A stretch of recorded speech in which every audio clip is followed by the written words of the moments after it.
नमस्कार। आज चाहिँ आइतबार, हिजो शनिबार मैले फर्सी मुन्टा सिमी टिपेको देखाएँ। आज यो सिमीलाई बनाउने त्यहाँ आफ्नै स्टाइल हुन्छ। मलाई चाहिँ यो स्टाइल मनपर्छ, नेचुरल शुद्ध सिमी। अनि आज हामी एउटा विशेष समारोहमा छ। हामी विशेष समारोहमा छौँ अनि त्यस कारणले किचनको जिम्मा चाहिँ हाम्रो भाउजू र म भर लिएका छौँ है। अनि भाउजू र म भएर किचनमा यो राजमा र आलु बनाएको छु। यसमा पनिर हाल्नु बाँकी छ। यो अटाएन अनि यसमा खनाएको छु। 2 भाँडा बनाउनु पर्ने स्थिति भयो। नअटाएर यसमा खनाएको छु र मैले पनिर पनि ठिक्क पारेर राखेको छु।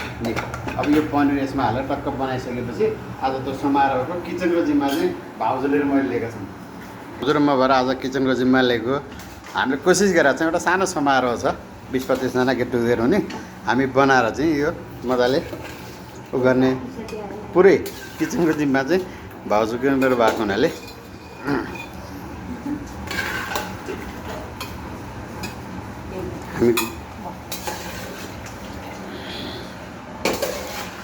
यो मान्छेको एउटा सौक हुन्छ। मान्छेहरू कसरी बुझ्छन् के गर्छन्। मलाई खाना पकाउने खाने चाहिँ असाध्यै रमाइलो लाग्छ वास्तवमा भन्नु भने। अब मान्छेले यो दुःख काम भन्लान् होइन के भन्लान्, तर म चाहिँ कहीँ पनि उसमा गएँ भने किचनमा काम गर्न इन्जोय गर्छु र प्राय किचनमा विभिन्न आइटमहरू बनाउने खाने लाउने कुरामा मेरो सौक छैन। हेर्नु तपाईँले देख्नु भएको छ, म भत्याङ भुत्याङ जस्तो पनि लाएर हिँड्छु प्रसिद्ध। तर खानेकुरा चाहिँ जाँगर लाग्छ। अब आफ्नो रेसिपी आफ्नो तरिका हुन्छ। को कोलाई के मनपर्छ के हुन्छ, तर म आफूलाई चाहिँ मनपर्छ अनि म बनाउँछु। कहिले फर्सीको मुन्टा, कहिले सिमी टिपेर तपाईँलाई देखाउँछु, कहिले बारी खनेर लगाइरहेको देखाउँछु नि। आज चाहिँ मैले आफैले बनाएको रेसिपी यो चाहिँ सिमी हो। यो चाहिँ राजमा आलु र पनिर बनाएको छु।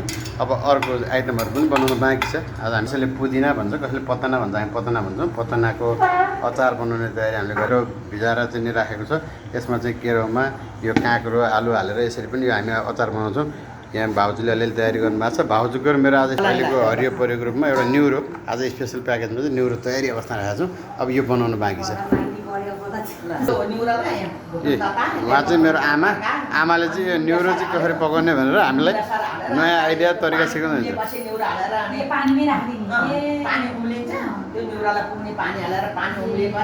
न्युरो हालेर अनि फरक्क फर्काइदियो यसरी तताउने जानु तेल तताउने अनि पानी हाल्दिदिए यो भिडियोलाई यही अन्त्य गर्छु। अन्त्यपछि अर्को भिडियो चाहिँ फेरि बनाउनु भन्दै ल नमस्कार।